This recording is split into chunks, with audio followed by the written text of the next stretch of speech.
between cattle owners and farmers. This is an upland, and the lowland is on the other side of the road. So when these people have their animals, they want to drink them, they have to take them to the rice fields. And usually along the way going to the rice field, their animals will get into their fields.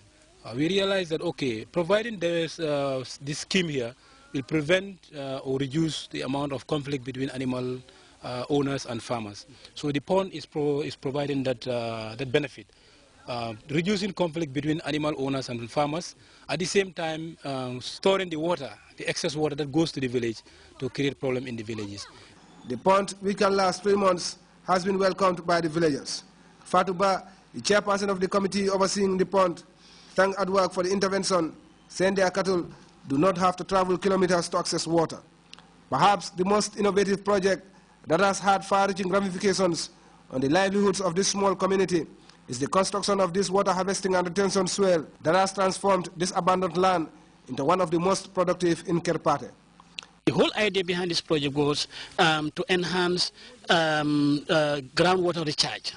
For example, making sure that the wells in the community have adequate water, because there was this problem of well drying up in the community. And one of the purpose of this technology was to recharge the water table so that the wells will get more water than it used to before. But again, at the end of the day, we are also trying to test a new approach to maximum utilization of this area. That is introducing some improved crop varieties like rice and maize. The technique employed is simple, and according to one of the consultants, Malang Mane, it is constructed in such a manner that water runoff is diverted into the fields and retained. Over time, the water is absorbed, thus enhancing the water table and improving soil fertility.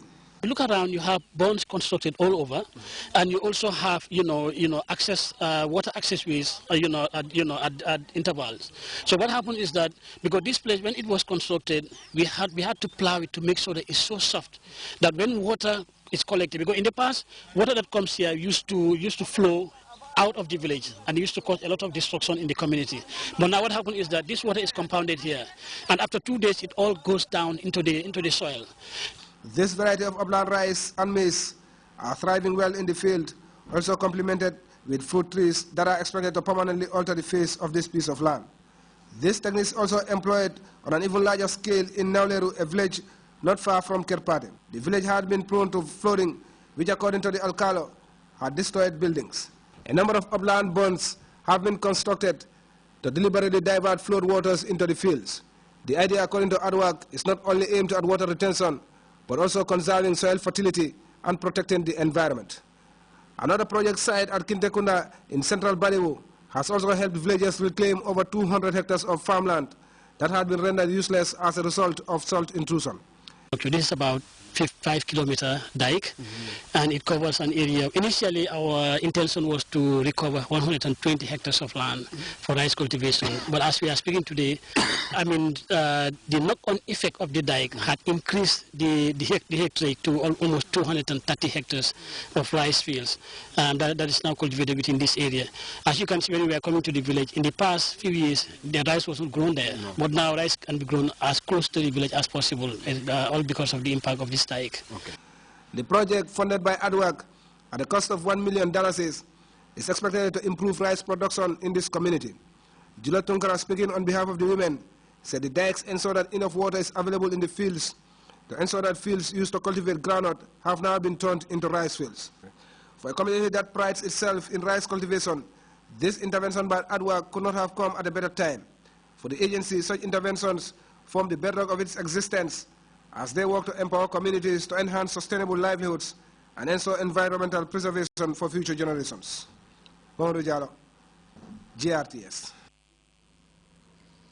And back to the top of the news, where monarchs, among them the Vice President and Minister for Women's Affairs, Her Excellency Adja Dr. Estunjai Seidi, Cabinet Ministers, other senior government officials and family members, today filed past the remains of the late Hassan Musa Kamara at the National Assembly.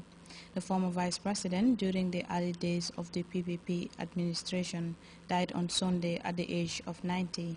Fatou Jassi has details of that story in this report. A somber state ceremony graced by the Vice President, Cabinet Ministers, National Assembly members, including family and friends, honoring the death of one of Gambia's true sons. Hassan Musa Camara, who died at the age of 90, was the Gambia's first Vice President during the early days of the First Republic. Speakers at the occasion recalled an unwavering history of selfless service to the government, conducted with commitment and devotion to duty.